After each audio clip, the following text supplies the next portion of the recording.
www.youtube.com.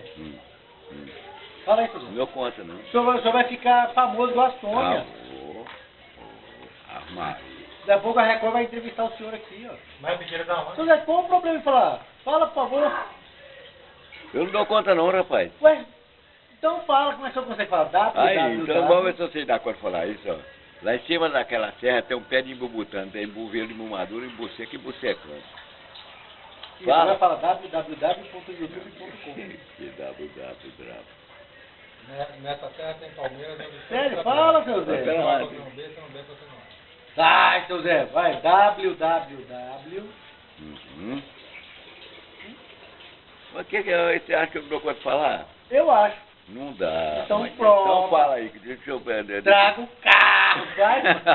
Drabo, vai, senhor. Não, é. Fala www. Não, fala o nome certo. www. www.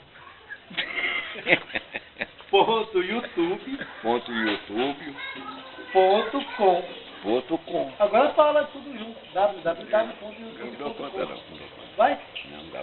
Só para complementar o vídeo. Mas, rapaz, completar o quê? Vai, www.youtube.com. Fala. Eu não dou conta, não.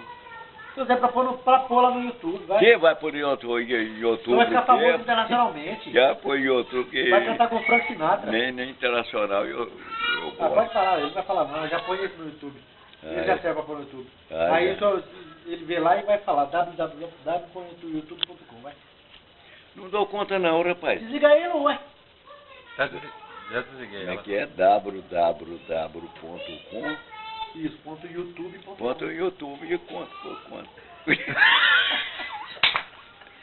Deus é www.youtube.com. www.youtube.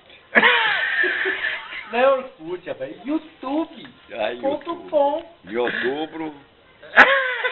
Vai. Esse já serve. Vai, põe lá no YouTube já. Faz o upload. O Lu vai fazer o upload, seu Zé. Olha o chinelo do velho. Assistir. Vai ficar muito grande, ninguém vai querer assistir um negócio desse tamanho não. Tem que ser rápido.